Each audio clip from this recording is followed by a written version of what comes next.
They say marriage is sweet until the bitterness comes from within your own home. They say when you marry a man, you don't just marry him, you marry his history, his scars, his shadows, and sometimes his mother. But what do you do when that mother becomes the darkness under your roof? My name is Hadiza, and this is not a dream. This is what really happened to me. The woman who gave life to my husband wanted to take mine. Kano City had never felt more alive than the day I became Mrs. Bashir Danlami. People came in numbers: market women, teachers, imams, traders, even strangers. Why? Because Bashir was one of the Kano's most eligible bachelors. And me? I was the quiet girl from Zaria, an orphan raised by my uncle, modest, polite, devout. They never thought a girl like me would marry a man like Bashir, but love found us. He called me Rahama, his mercy from Allah. He kissed my forehead after prayers, rubbed my feet when I was tired, held my belly and whispered to our unborn child. We moved into his late father's mansion in GRA, 6-bedroom duplex, sweet-smelling hibiscus by the gates, a new life beginning. But nobody warned me that when joy stays too long, trouble starts knocking. It began with a phone call. "Mama is coming to help," Bashir said. At first, I was grateful. A woman of her age and wisdom might teach me the things I didn't know about marriage. But from the moment she stepped into our home, it was like the air thickened. She entered wearing a long black wrapper and gold earrings that jingled with every step. Her eyes scanned the house like a judge in court. She looked at my food and hissed, "Tuwo shinkafa, in my son's house?" She rearranged my curtains. She changed my prayer mat. She even told me my laughter was too loud for a married woman. I tried. Wallahi, I tried. But every dawn, before the call of prayer, she would sweep under only one place, our bed, muttering strange things, whispering in Hausa, clicking her tongue. I heard her say one morning, "Ba zata da wama ba." She won't last. Then came the dreams. One night, I saw myself walking barefoot in a graveyard, my belly bleeding, my husband walking ahead with his mother, neither looking back. Another night, a woman with Bashir's face licked blood off my wedding gown. I woke up, drenched in sweat, confused, shaking. I bent under the bed, not expecting anything. But there it was, a small calabash, wrapped with red cloth, tied with cowries and hair. Inside, my wedding picture, kola nuts, a torn piece of my wrapper with a brown stain. I screamed like a mad woman, "Bashir, Bashir, come!" He came running, eyes wide. I showed him the charm, but instead of shock, he slapped the calabash out of my hand. "Hadiza, you brought this here, didn't you?" "What are you saying?" I cried. "So now you're accusing my mother of juju?" Tears poured from my eyes. I fell to my knees. "Wallahi, I found it here. Please believe me." But he didn't. He stormed out, slept on the couch, and left me with a woman who stared at me with white victory. That evening, she brought him food, tuwo and fresh egusi with cow skin. She smiled at me, then said softly in Hausa, "Maata da sauri na hankali suke mutuwa." Women who rush to speak die quietly. Within days, my life turned upside down. I started spotting blood. My pregnancy began slipping away. The doctor said I needed rest, but rest never came. Bashir's shop was robbed. Our generator exploded at night. The gas cooker caught fire, and every morning, Mama still swept under our bed. I heard whispers, voices without mouths, scratching, humming, breathing. I poured holy water, read Quran, but one night I saw her. Mama crawling, her eyes rolling back, her tongue out, whispering to the space beneath our bed. She said, Jakabi Jakinta Bamanzon Alayanke. Take her body, let Allah's messenger not interfere. My legs froze. That was the night I knew this was not a home anymore. It was a battlefield, and the war had just begun. They say evil hides in shadows, but what happens when the shadow is your own blood? My name is Hadiza, and after what I saw that night, Mama crawling beneath our bed like something not of this world, I knew the devil was no longer outside. He was living with us, whispering in our walls, sleeping under the same roof. But worse, my husband still couldn't see it. And what was hidden wasn't done with me yet. After that night, I knew I needed proof. Bashir was blind with love for his mother. The only way he would believe me was if he saw what I saw. So while he was away on a business trip, I borrowed my cousin's mini spy camera. I hid it in the bookshelf across our room. That night, I hid at the corner in the room. My heart thundered like a talking drum. The room was dark, silent, cold. By midnight, I heard the door creak. I didn't move. Mama slithered into the room. Her wrapper was gone. She wore a red blouse, but no skirts. She crawled slowly on all fours, like a beast. I held my breath as she reached under the bed, pulled out another calabash.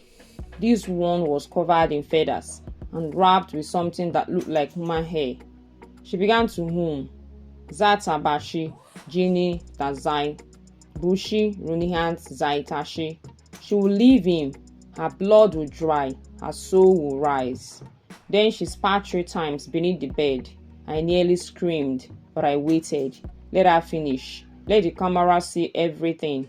She crawled out the way she came and vanished into the corridor like she had melted into the shadows.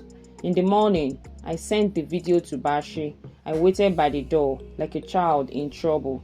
He came back home that evening, face pale, eyes swollen. Hadiza, he said in a dry voice, where did you get this? My cousin helped me. I didn't know how else to make you believe. He dropped the phone, sat on the floor, shaking. Then he stood up, walked into Mama's room. I followed. Mama, did you do this?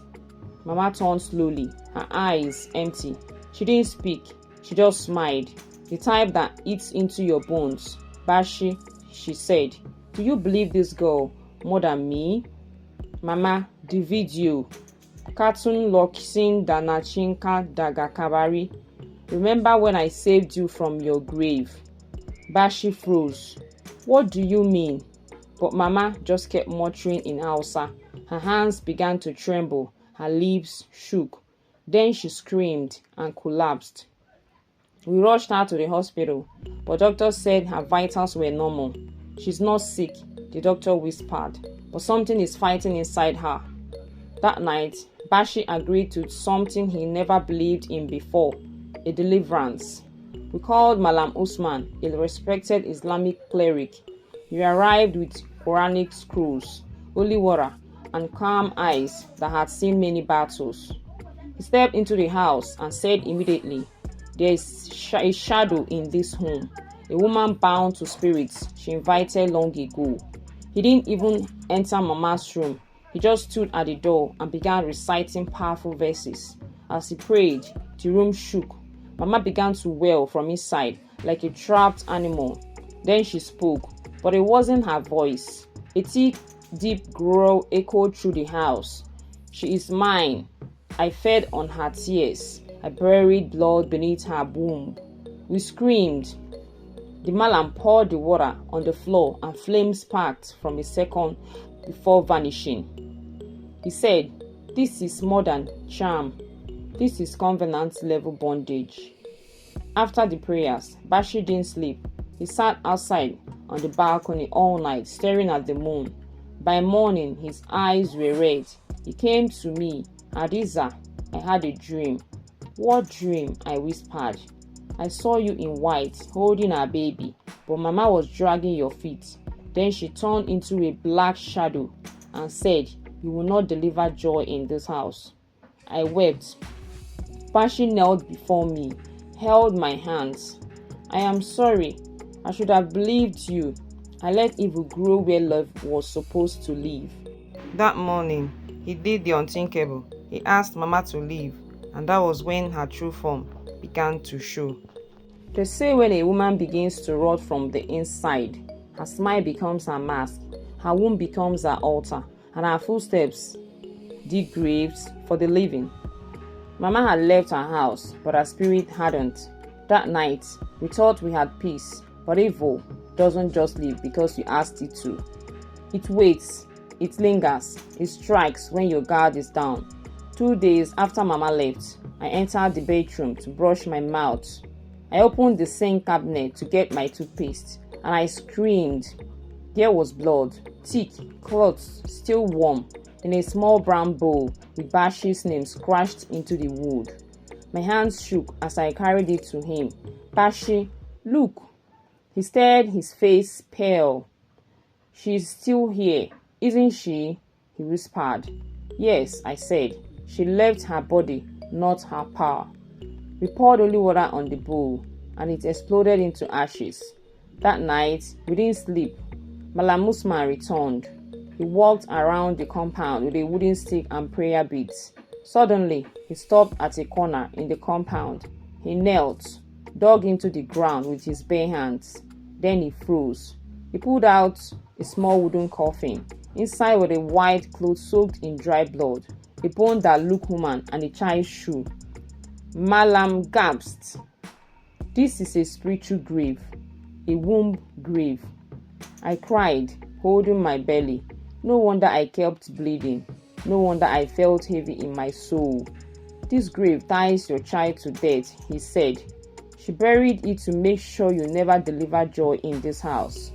Bashir shouted. Enough!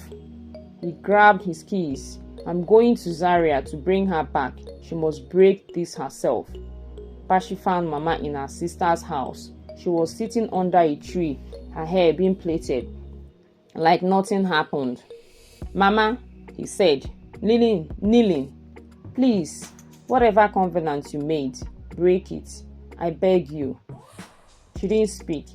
Tears fell from his eyes. Mama, I saw it all. I saw you in my dreams. You tied Hadiza's womb. You buried death beneath her joy. She dropped her comb and said coldly, I warned you. I warned you not to marry a girl with too much light. You brought her into my husband's house. You thought I would just let her take everything.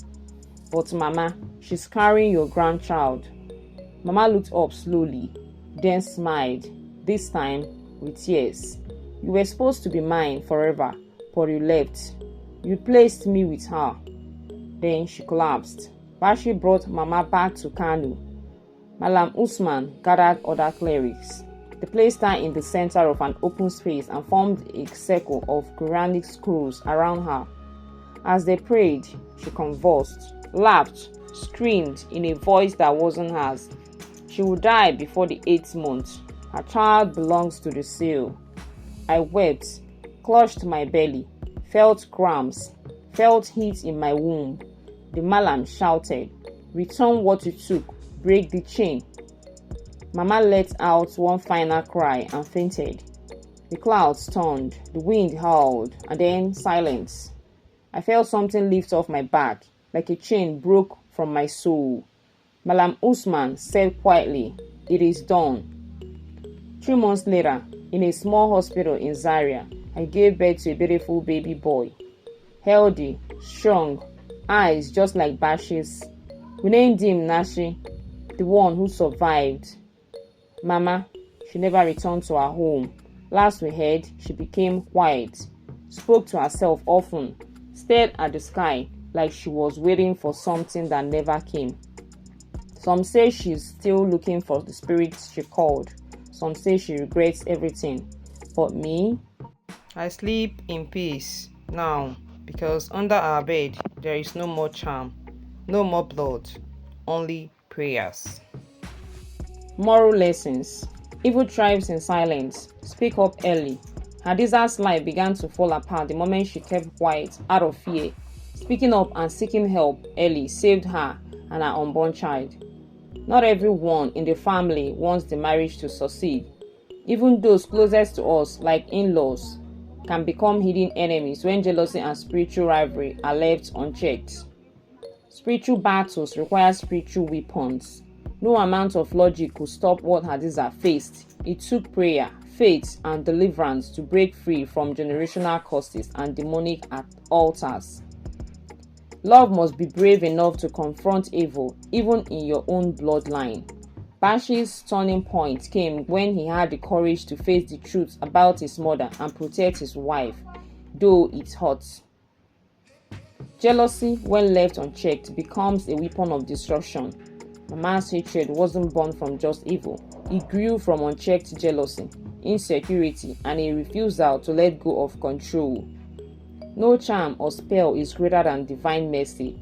In the end, all the evil buried under the bed was broken by prayer, repentance, and truth. What is meant to destroy you will bow before the power of God. Pregnancy is sacred. Guard it physically and spiritually.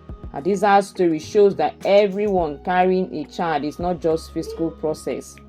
It is a spiritual journey that needs protection, covering, and discernment. Let no one manipulate you using culture or respect. Respecting elders is good, but not at the cost of your peace, your health, or your life. Love and wisdom must go hand in hand. Marriage is between two people, not the entire extended family. Boundaries in marriage are necessary. Hadiza and Bashir's home only began to heal when they reclaimed their peace. Light will always expose darkness, no matter how deep it's buried. The truth cannot remain hidden forever. No matter how long the charm stayed under the bed, it was eventually exposed by light of truth. I know you did enjoy this story. Please do well to like, share, comment, and subscribe for more fascinating stories only on Afritales with Zobanwa. Thank you.